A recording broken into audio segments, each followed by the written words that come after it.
kita semuanya. Langsung saja kepada beliau, waktu dan tempat kami persilakan.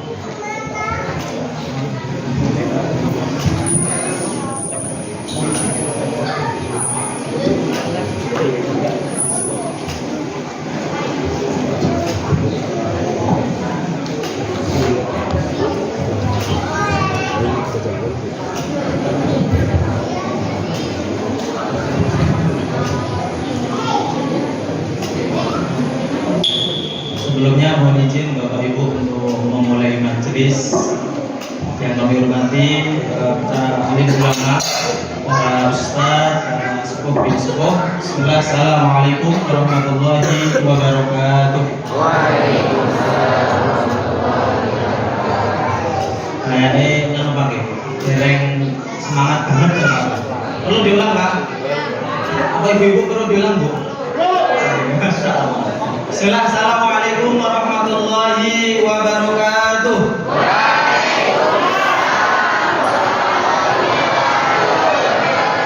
Masya Allah. Alhamdulillahirabbil alamin wa bihi nasta'inuhu ala umuri kulli waddin. Wassalatu wassalamu ala asyrafil anbiya'i wal mursalin wa ala alihi wa sahbihi ajma'in.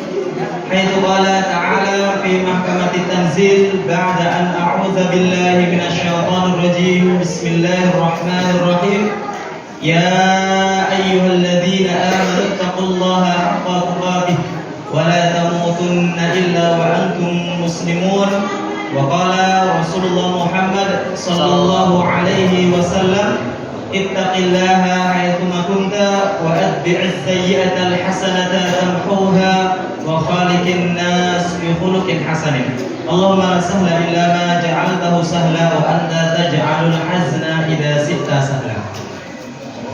Bapak-bapak, ibu-ibu, para santri santriwati yang kami muliakan, ini kayaknya pandangannya kepada yang samping saya Bu ya. Saya kayaknya udah nggak usah di sini saja nih Bu. Alhamdulillah memang beda. Yang datang malam ini kalau yang satu asli Indonesia banget Bu ya. Kalau yang satu asli Timur Tengah banget. Beda nggak Bu? Saya agak sakit hati nih Bu. Alhamdulillah saya diizinkan di sini perkenalkan. Nama saya Syafiq Hidayatullah. Saya sementara ini diberi amanah untuk menjadi direktur Yayasan Sedulur Bangun Negeri yang kami bergerak dalam bidang sosial dan dakwah. Alhamdulillah pada malam hari ini kami diizinkan Allah untuk hadir di sini oleh beliau Mudirul Ma'had Ustaz Luqman Hakim. Kemudian diberi kesempatan untuk berkenalan, untuk menjalin kekeluargaan sampai surganya nanti. Setuju mboten Pak? Alhamdulillah. Nanti bapak-bapak, ibu-ibu kalau di surga, saya masuk duluan, saya cari bapak ibu sekalian. Tapi kalau sebaliknya Bu, Pak, dengan masuk surga duluan, cari saya. Kalau nggak ada, berarti saya optimis dan saya yakin saya berada di surga yang lebih tinggi. Nggak ikhlas kayaknya ini. Oke, untuk mempersingkat waktu, ini sudah dilirik Ustaz Luqman kayaknya saya. Saya bersama beliau Syekh Abdullah Jamal Mutawalli Al-Arqan. Kira-kira beliau umurnya berapa Bu? Berapa? Beliau lahir tahun 94. Tapi kayak lahir tahun 2004 Bu gitu. Ya alhamdulillah. Alhamdulillah beliau di sini, Bapak Ibu sekalian, beliau akan menemani kami 15 hari ke depan keliling Jawa Tengah dan Jogja. Insya Allah nanti akan ditutup di Semarang di tanggal 15. Ini titik kedua. Kemarin malam kita berada di Wangon, kemudian sekarang berada di sini. Besok dan seterusnya 15 hari ke depan akan pindah-pindah tempat ke area Jawa Tengah dan Jogja insya Allah. Beliau ini saya kenalkan dulu bapak-bapak ibu sekalian. Beliau seorang ulama di Gaza, memegang sanad tertinggi Al-Quran di Gaza. Alhamdulillah bisa selamat dan beliau mengalami masa perang 8 bulan. Kemudian setelah itu beliau keluar lewat pintu Mesir dan akhirnya beliau menjadi pengajar Al-Quran di Mesir. Kemudian termasuk beliau sampai sekarang secara online masih mengajarkan Al-Quran. lintas negara. Seperti tadi kita perjalanan ke sini sore, beliau nyimak tahfidz salah seorang santrinya dari Turki. Kemudian biasanya kalau malam Bu, ini nggak tidur karena jamnya beda. Malam biasanya dia ngajar santri dari Inggris, dan beberapa negara Afrika yang lain. Kemudian beliau memegang banyak sekali sanad, termasuk beliau adalah seorang pengajar atau mungkin riwayat pendidikan dulu Pak Buge. Beliau dari Universitas Al Azhar Gaza. Kemudian beliau termasuk sarjana pendidikan. Kemudian melanjutkan diploma tinggi studi Islam Fakultas Usuluddin. Kemudian beliau naik menjadi seorang dai dan menghafal Al-Quran. Beliau termasuk staf Kementerian Agama. Jadi di sana beliau ada channel YouTube-nya.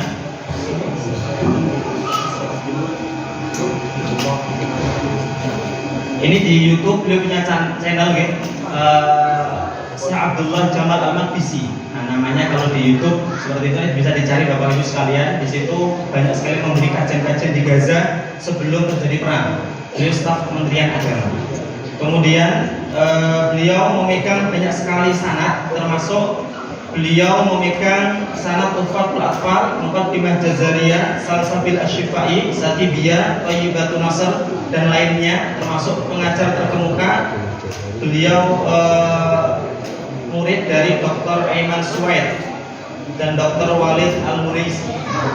Masya Allah, beliau secara sanad sangat-sangat tinggi. Sekilas seperti itu, bapak-bapak ibu sekalian, perkenalan tentang beliau. Beliau ini nanti mau menyapa bapak ibu sekalian. Beliau ini pertama kali ke Indonesia.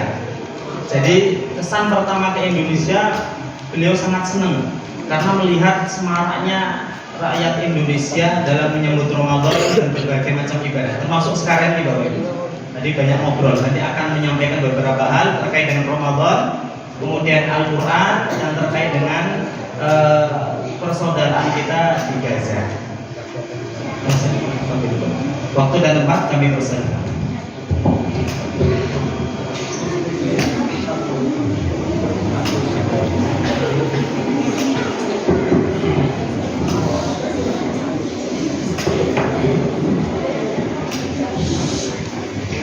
Assalamualaikum warahmatullahi wabarakatuh.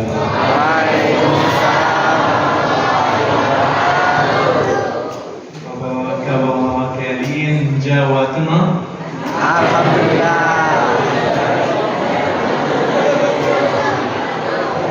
Kirimun kabar.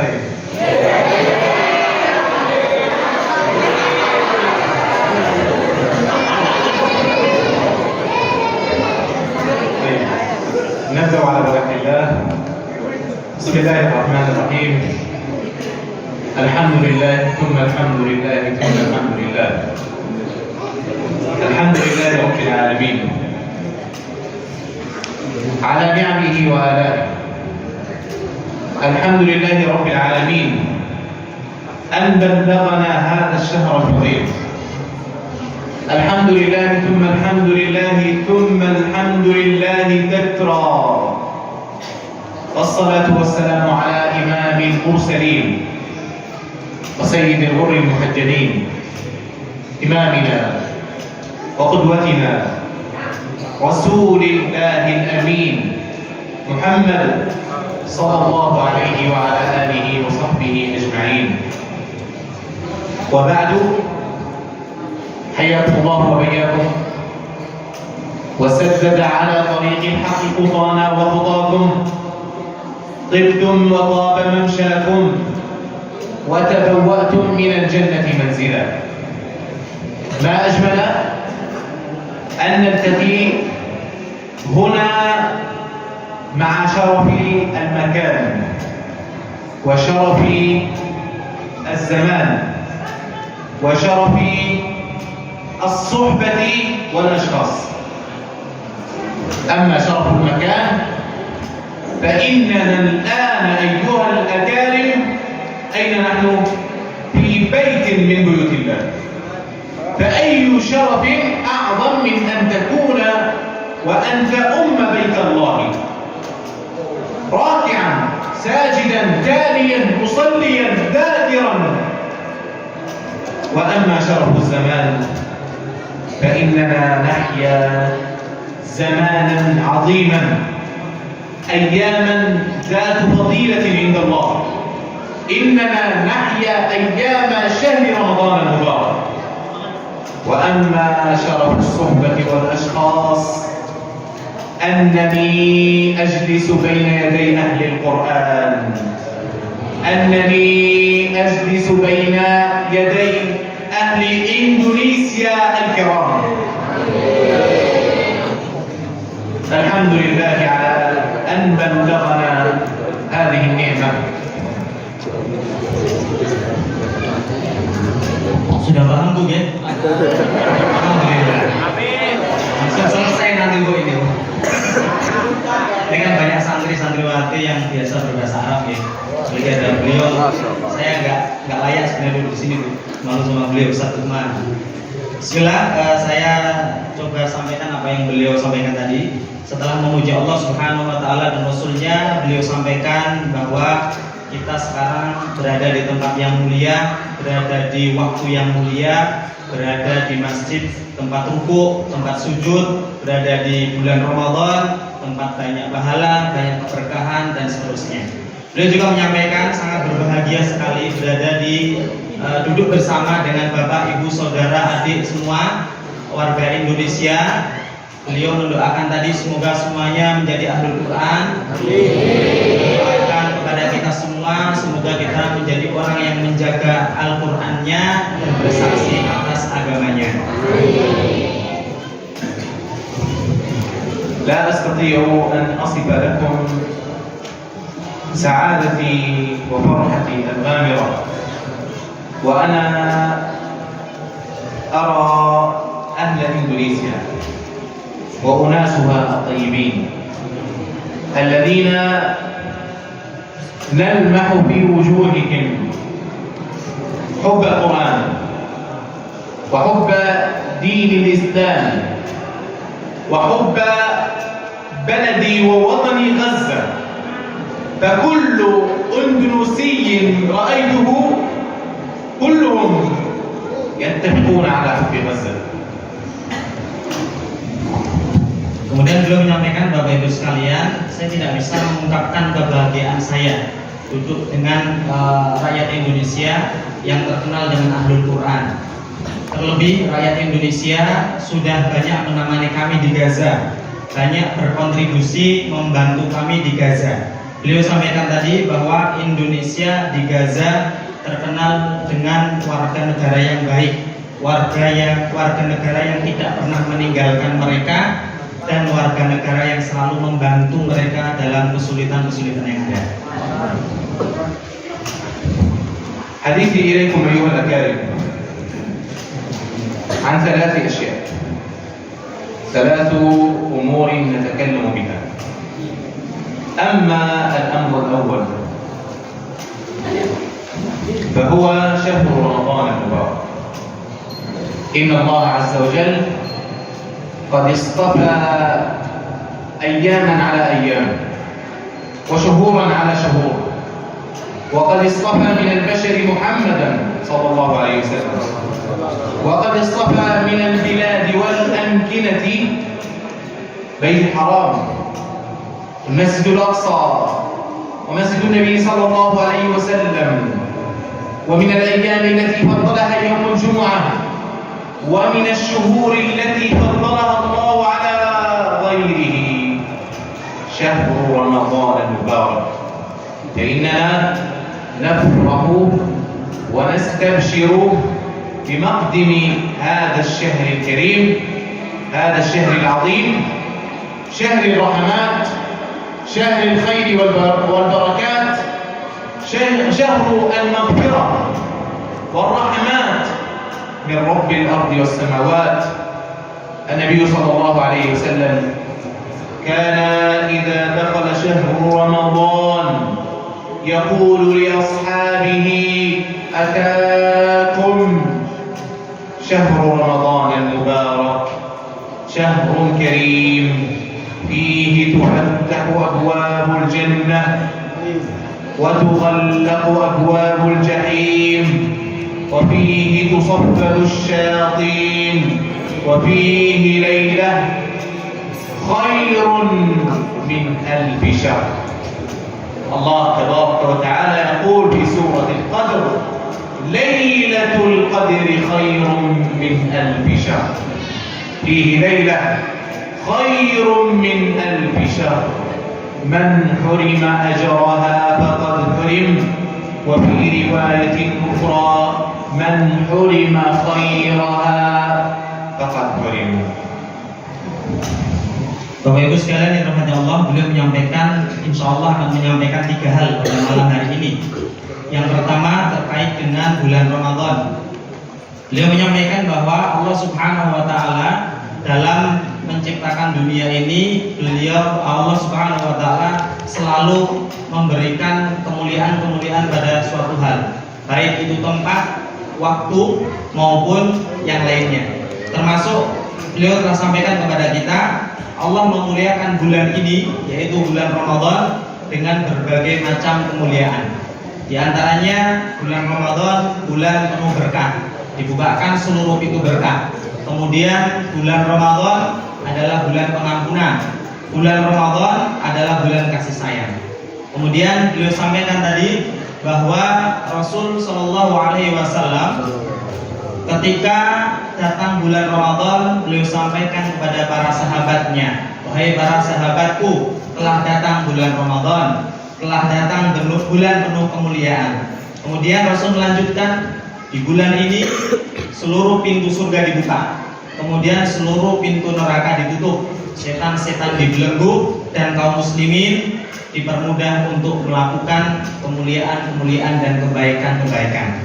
Kemudian beliau juga menyampaikan tadi, pada puncaknya nanti di bulan Ramadan ada yang disebut malam Lailatul Qadar, yang mana malam Lailatul Qadar ini malam yang mulia, malam yang lebih baik dari 1000 bulan, dan siapa saja yang mendapatkan hal ini dia akan beruntung. Tapi siapa yang diharamkan Allah, maka dia akan merugi dan tidak akan mendapat manfaat dari bulan tersebut. شهر رمضان المبارك أيها الأكارم.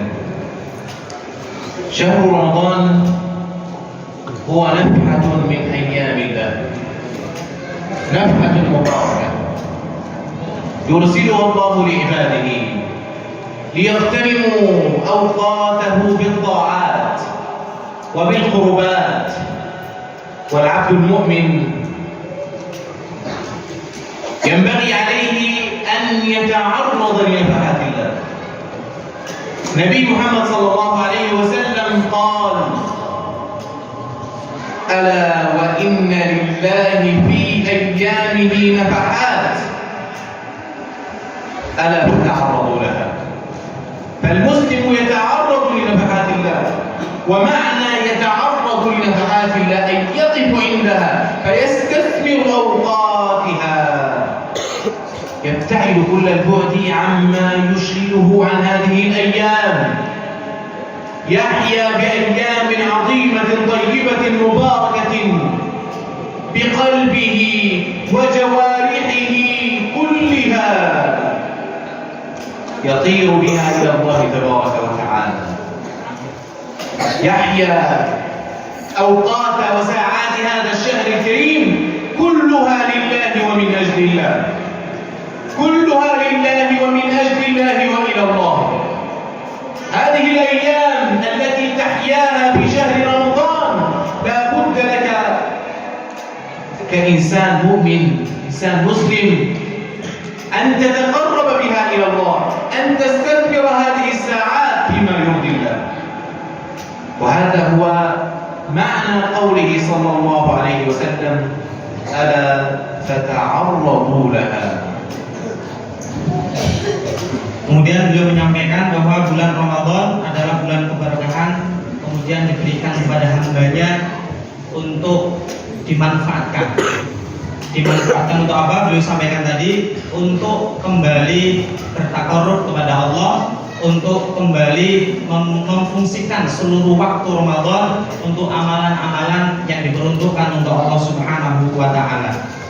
Kemudian beliau juga menyampaikan bahwa menghargai waktu di bulan Ramadan merupakan suatu kewajiban bagi kita semua.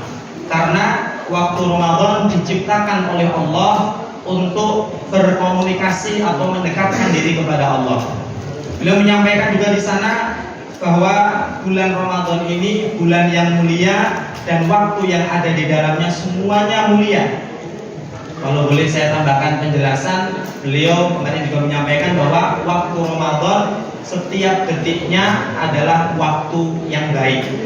Jika kita melewatkan setiap detik saja untuk beramal selain untuk Allah, maka kita akan termasuk menjadi orang yang merugi. Nabi sallallahu alaihi wasallam yaqulu aidan khaba wa khasira kullu man adraka Ramadan wa lam yughfar lahu. لماذا؟ لأن رمضان به فرص عظيمة أيها الأكارم، فرص للرحمات، فرص للعتق من النيران، فرص لأن تكتب عند الله من الفائزين في شهر رمضان. كيف لا؟ والنبي صلى الله عليه وسلم يورد لنا بعض الأحاديث التي تدلل لنا على أن أمامنا فرصا كبيرة وعظيمة لا بد أن نستثمرها في هذا الشهر. Alhamdulillah sudah bambu ya, banyak panjang kali lebar ya. Kemudian beliau menyampaikan seperti ini Bapak Ibu sekalian. Rasul Shallallahu Alaihi Wasallam pernah menyampaikan kepada kita bahwa barang siapa yang tertinggal bulan Ramadan, maka dia termasuk orang yang merugi. Dia termasuk orang yang bahkan dikuatkan atau ditakkid ya, orang yang rugi dan sangat rugi.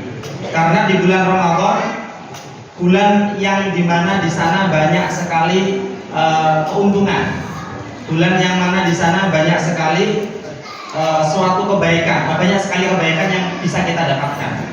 Kemudian beliau menjelaskan bahwa Rasul khusus terkait dengan bulan Ramadan menyampaikan sekian banyak hadis yang di dalamnya isinya adalah keutamaan dan kebaikan-kebaikan yang ada di bulan tersebut. Min hadhihi al-furas al-hadits al-awwal qala an-nabiy sallallahu alaihi wasallam من صام رمضان إيمانا واحتسابا غفر له ما تقدم من ذنبه. هذه الفرصة الأولى أن تغفر كل ذنوبك إذا صمت رمضان إيمانا واحتسابا. نعم يوجد فرص أخرى.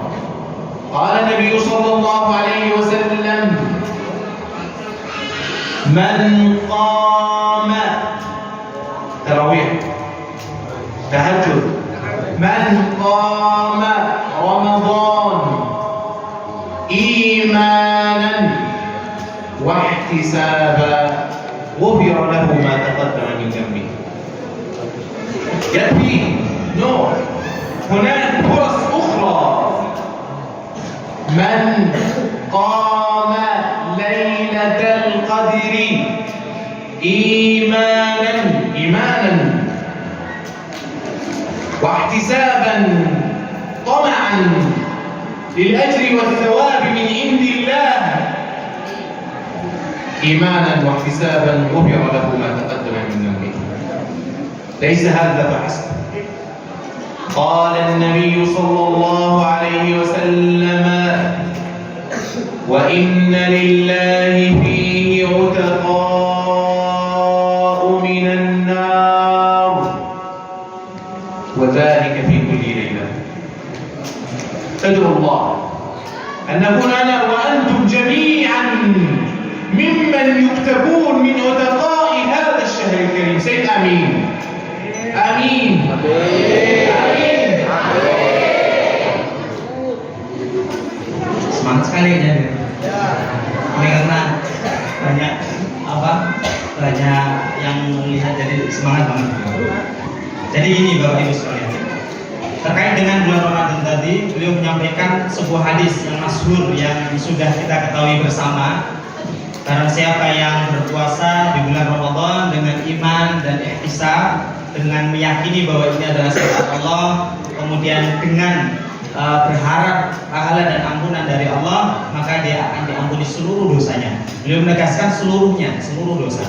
Kemudian beliau juga menyampaikan bahwa barang siapa yang qiyam, bangun untuk sholat tahajud, sebenarnya beliau tadi untuk memancing, apakah hanya tahajud gitu ya.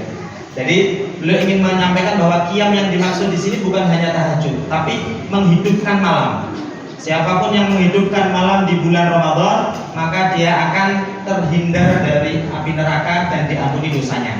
Terakhir tadi beliau menyampaikan bahwa setiap malam di bulan Ramadan Allah haramkan bagi kita api neraka. Barang siapa yang bangun atau qiyam tadi menghidupkan malam-malam bulan Ramadan, maka kita dijamin oleh Allah terhindar dari api neraka. أيضا أيها الأبرار، إنما يخص شهر رمضان دون غيره أنه فيه هذه العبادة العظيمة، عبادة الصيام التي قال الله تبارك وتعالى في حقها: يا أيها الذين آمنوا كتب عليكم الصيام كما كتب على الذين من قبلكم.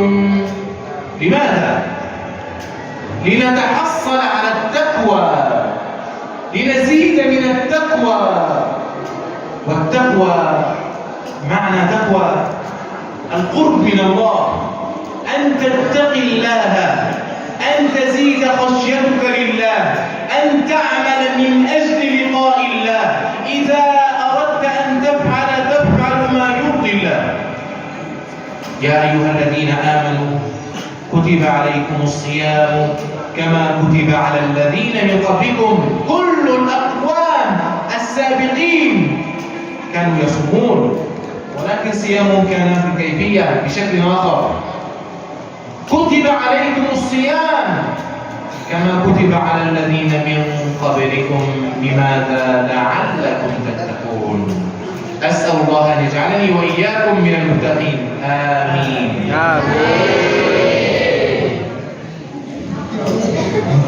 Udah paham kayaknya nih ya. Kemudian berikutnya beliau menyampaikan bahwa di bulan Ramadan ini ada ibadah yang mulia. Kalau beliau tadi tegaskan ibadah teragung di bulan Ramadan, diantaranya adalah puasa.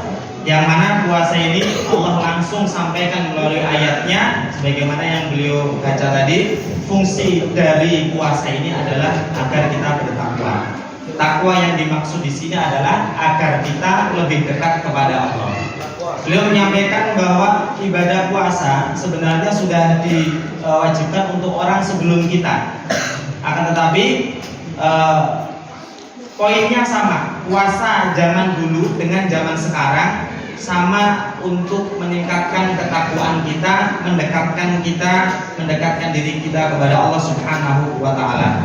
Kemudian beliau tadi juga menyampaikan dengan doa semoga kita semua termasuk dari orang-orang yang senantiasa bertakwa kepada Allah Subhanahu wa taala. وإن الصيام أيها الأفاضل ما يخصه عن غيره من الفرائض ومن الطاعات ومن العبادات، مع أننا نفعلها كلها من أجل الله، إلا أن الله تبارك وتعالى قد اختص بالصوم لنفسه دون سائر العبادات. والدليل قول الله تبارك وتعالى في الحديث القدسي: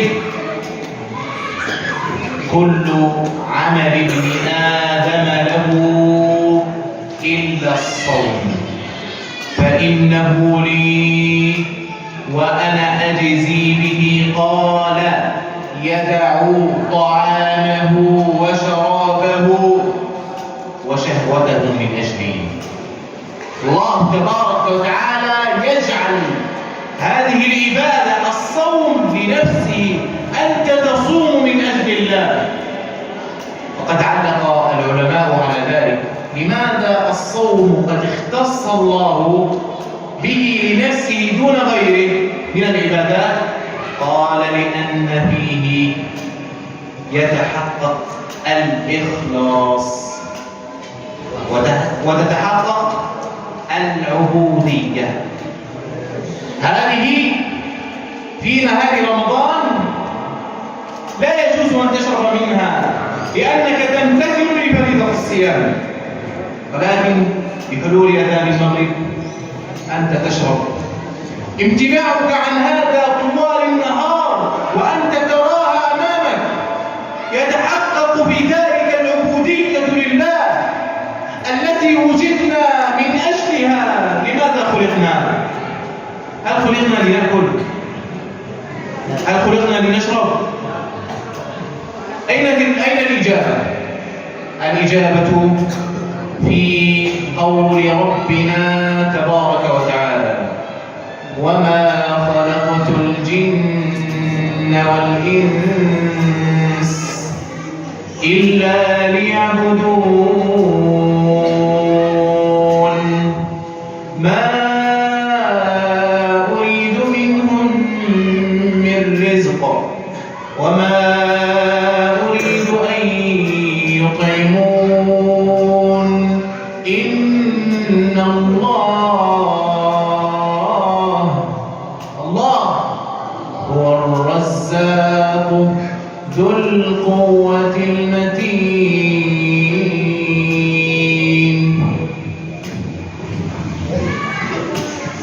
Kemudian beliau sampaikan kepada kita, Bapak Ibu sekalian, seluruh ibadah atau seluruh syariat yang diturunkan kepada kita semuanya pahalanya kembali kepada kita, atau dalam bahasa yang beliau sampaikan tadi, Bapak Ibu sekalian, yang kita lakukan mulai itu sholat, zakat dan yang lainnya, itu keuntungannya semua kembali kepada kita, kecuali ibadah puasa. Beliau menyampaikan di sini bahwa ibadah puasa itu dikhususkan untukku, kata Allah Subhanahu wa taala. Ibadah yang diperuntukkan untuk Allah Subhanahu wa taala seluruhnya.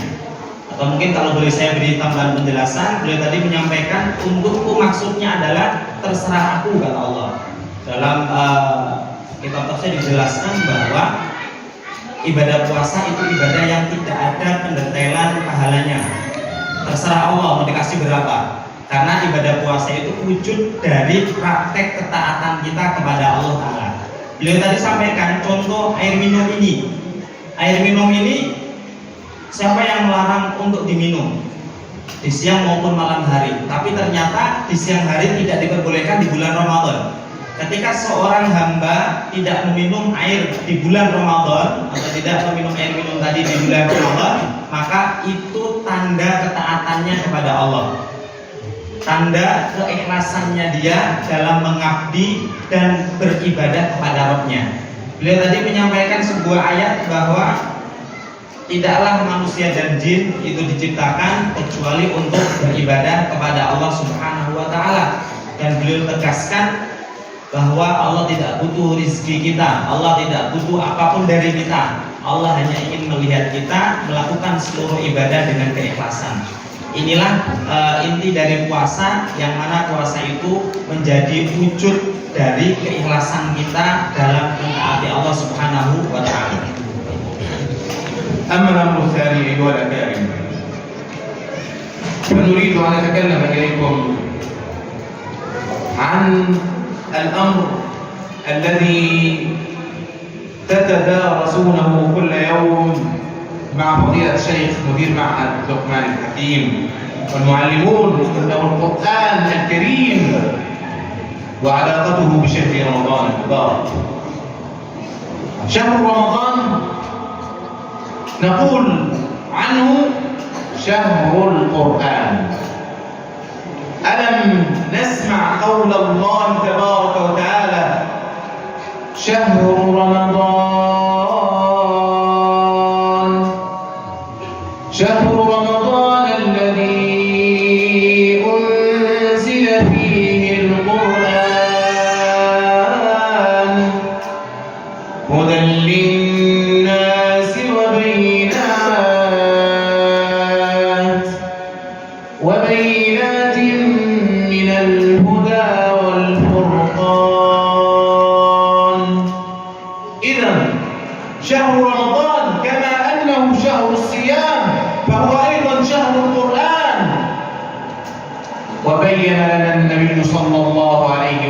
واعلم أن الصيام والقرآن يسيران معا. قال النبي صلى الله عليه وسلم: الصيام والقرآن يشفعان للعبد يوم القيامة. يقول الصيام: يا ربي منعته الطعام والشراب في النهار فشفعني فيه فيشفع. ويقول القرآن: يا ربي منعته النوم بالليل. وهذا لأنك تقوم بالقرآن، تقوم ب1000 آية حتى تكتب من المقنطرين. وأنتم تعرفون الحديث، أو لعل أحدكم وأشياخكم يعرفونه: من قام ب10 آيات لم يكتب من الغافلين، ومن قام ب100 آية كتب من القانتين، ومن قام ب1000 آية كتب من المقنطرين. لذلك يقول القرآن: إي ربي منعته النوم بالليل، صلاة الليل، إي ربي منعته النوم بالليل فشفعني فيه. قال: فيشفع.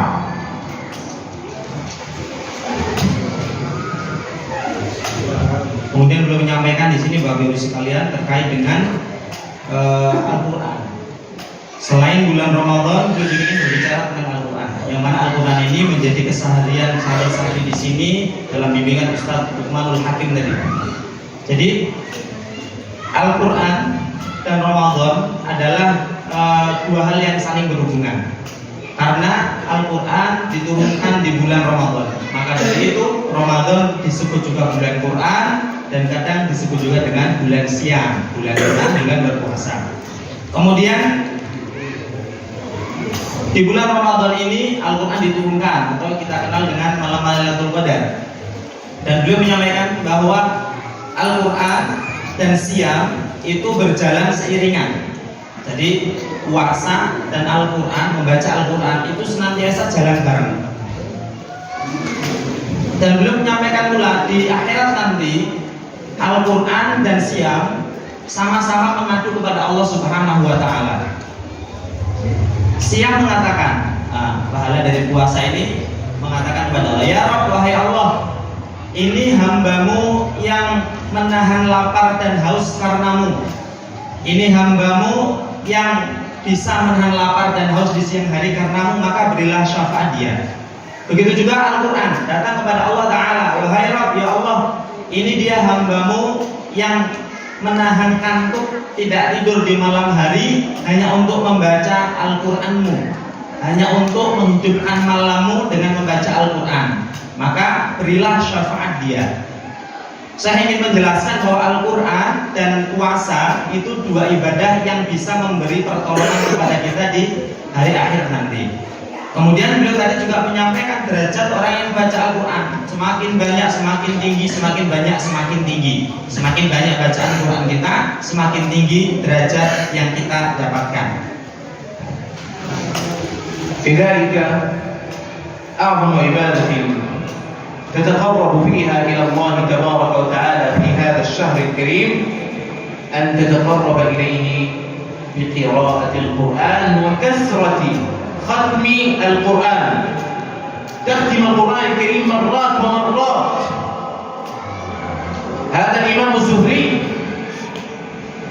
هو عالم من علماء السلف الصالح، كان إذا دخل عليه رمضان يدع الألواح يلقيها جانبا ويترك كل العلوم الشرعية ويلتفت إلى قراءة القرآن.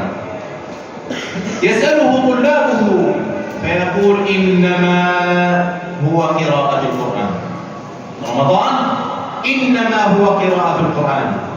تلميذه الإمام مالك صاحب مذهب كان إذا دخل عليه شهر رمضان يترك كل شيء وينشغل بالقرآن، وإذا سئل عن ذلك يقول هو قراءة القرآن وإطعام الطعام. شهر رمضان قراءة القرآن وإطعام الطعام. أختم كلامي عن شهر رمضان بهذه الأبيات الجميلة: فيا ذا الذي ما كفاه الذنب في رجب حتى عصى ربه في شهر شعبان. قد أظلك شهر الصوم بعدهما فلا تصيره أيضا شهر عصيان.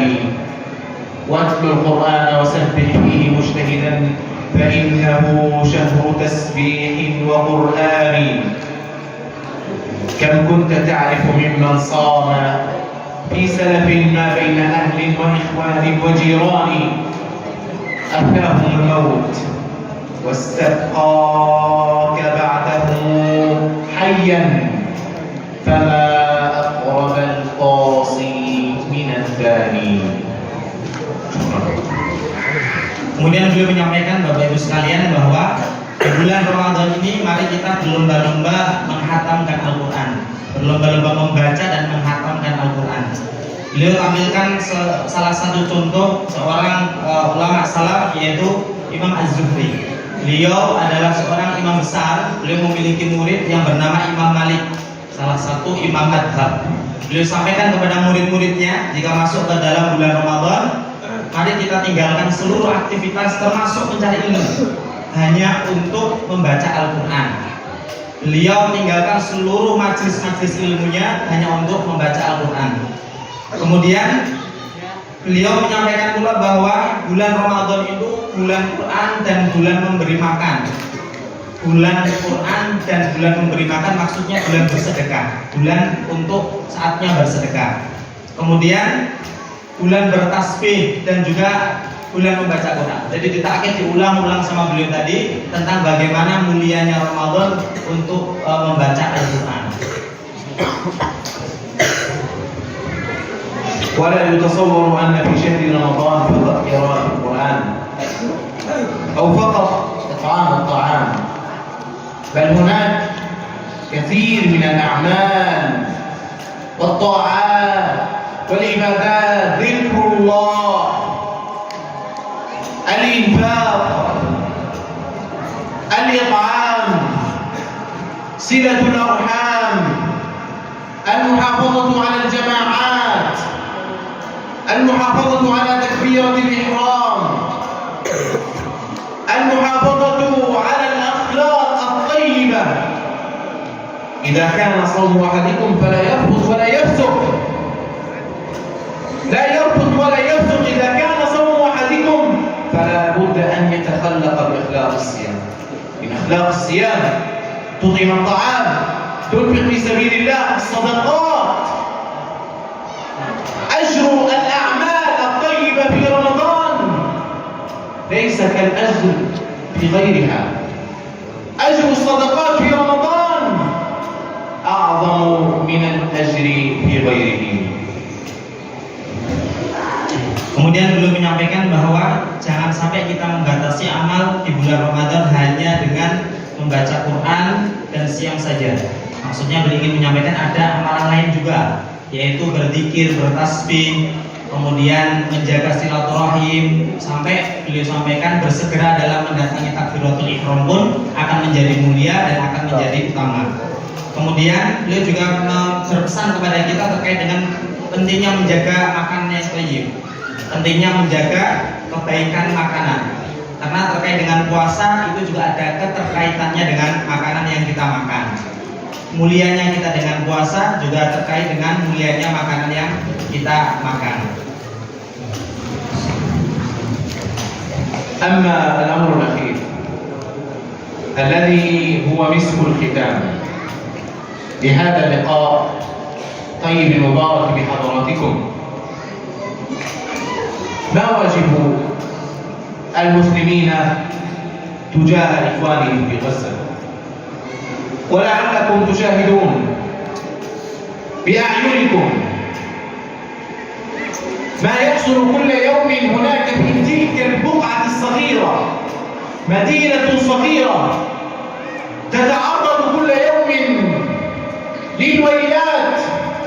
وللقصف وللدماء والشهداء. كل يوم يمضي على هذه البلد الطيب المبارك غزة العزة تقدم فيه الشهداء، يقتلون في سبيل الله، يقتلون من أجل ذاك البلد الذي قال عنه ربنا تبارك وتعالى بأنه مبارك ومبارك ما حوله. قال الله تعالى في سورة الإسراء: سبحان الذي أسرى بعبده ليلا من المسجد الحرام إلى المسجد الأقصى الذي باركنا حوله لنريه من آياتنا إنه هو السميع البصير. غزة تدافع عن الأمة الإسلامية وتقوم بواجبها تجاه الأقصى. أين الأمة الإسلامية؟ أين أمة الإسلام عن غزة؟ أين واجب النصرة؟ أين المسلم أخو المسلم لا يخذله ولا يسلمه؟ ومن كان في حاجة أخيه كان الله في حاجته، ومن فرج عن مسلم كربة فرج الله عنه كربة من كربات يوم القيامة، ومن ستر مسلما ستره الله في الدنيا والآخرة. Kemudian yang ketiga, Bapak Ibu sekalian, beliau berbicara mengingatkan kita tentang ukhuwah, tentang persaudaraan, tentang kewajiban kita dalam memperhatikan saudara-saudara kita yang ada di Gaza. Beliau menyampaikan bahwa setiap hari di Gaza terjadi penyerangan, setiap hari terjadi pembantaian. Beliau menyampaikan Gaza sebenarnya adalah kota yang kecil, tidak terlalu lebar. Di sana terdapat banyak sekali kaum muslimin yang setiap hari dibantai dan diperangi oleh orang-orang Israel, oleh musuh-musuh Allah maksudnya. Kemudian beliau menyampaikan setiap hari terdapat orang-orang yang syahid. Termasuk saya tambahkan kemarin ini bukan beliau ketika perjalanan ke Banyumas yang katanya di Gaza kan sedang terjadi gencatan senjata, tapi ternyata sore hari itu 5 orang yang beliau tahu syahid. Jadi sampai sekarang itu masih terjadi penyerangan dan pembantaian. Beliau tegaskan tadi, beliau sampaikan bahwa kewajiban untuk menolong saudara kita itu sudah disyariatkan oleh Allah melalui banyak sekali hadis. Di antaranya adalah muslim yang satu adalah muslim saudara bagi muslim yang lainnya. Muslim yang melindungi, membantu saudaranya muslim, maka Allah akan bantu dia. Muslim yang menutupi aib saudaranya, akan Allah tutupi aibnya. Kemudian dari hadis itu beliau ingin menyampaikan kepada kita semua bahwa ini adalah urusan kita bersama. Gaza bukan hanya urusan mereka, tapi urusan kita bersama. Termasuk kenapa urusan kita bersama? Karena Gaza adalah negeri yang diberkahi. Sebagaimana yang tersampaikan di dalam Al-Quran bahwa Palestina Al-Aqsa dan negeri yang ada di sekitarnya adalah negeri yang dikhususkan Allah untuk diberi keberkahan yang lebih dari negeri yang lainnya. Maka dari itu beliau mengajak kepada kita untuk peduli dan peduli kepada muslim yang ada di Gaza.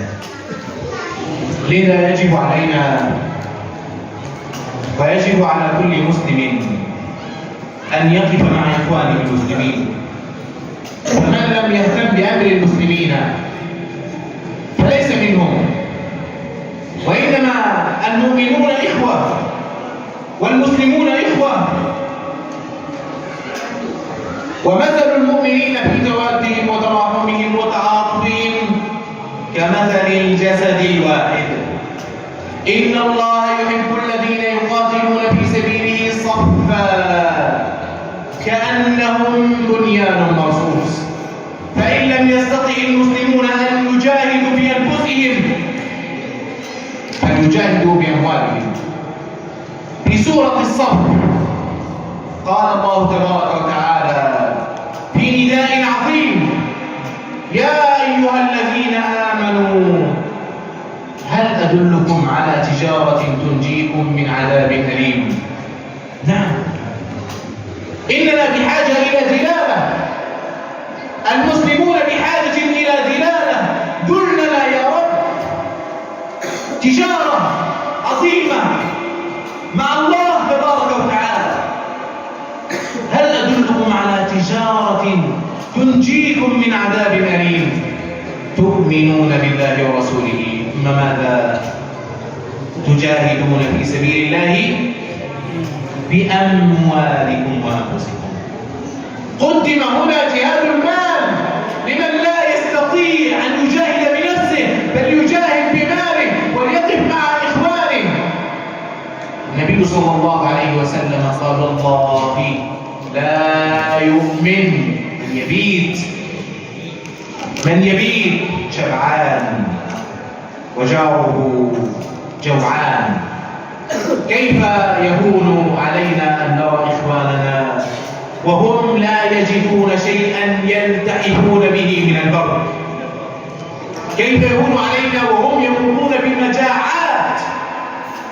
في غزة أيها الأبرار أكلوا طعام مستعمل حيوانات، جزاهم الله من شدة الجوع الذي مر بهم، وقد اجتمع عليهم جوع وخوف وتشريد وتهجير ونزوح وألم وفراق. كل هذا يحتاج منا أيها الأبرار أن نقف مع إخواننا في غزة، أن نقف وقفة جادة مع أهلنا في غزة. وهنا أقول لكم لديكم فرصة عظيمة. مؤسسة سدلو عن أخينا الأستاذ شفيق هداية الله يتيح لكم هذه الفرصة لتناصروا إخوانكم وتقفوا معهم وتقدموا لهم يد العون والمساعدة، فهم والله فيما رأيت أحوج الناس. وقد عشت في حرب هذه 8 شهور أو 7 شهور. لقد رأى الناس في هذه البقعة في غزة الأمرين: جوع وخوف وفقر وقصف وأشلاء ودماء في كل مكان، عائلات كاملة مسحت، أطفال رضع لا يجدون عائلاتهم لهم. لذلك جودوا بما جاد الله به عليكم. وأذكركم بأم المؤمنين عائشة. أم المؤمنين عائشة رضي الله عنها كانت لا تملك إلا تمرة واحدة، تمرة، فقسمتها وأعطتها للبنتين. فقال نبينا صلى الله عليه وسلم: اتقوا النار ولو بشق تمرة. الله إلى هذه المغفرة، إلى هذه المكانة التي تحوزها إذا اتقيت النار وقدمت وآثرت غيرك على نفسك. هذا هو خلق الأنصار الذين جاء إليهم المهاجرين فقدموا إليهم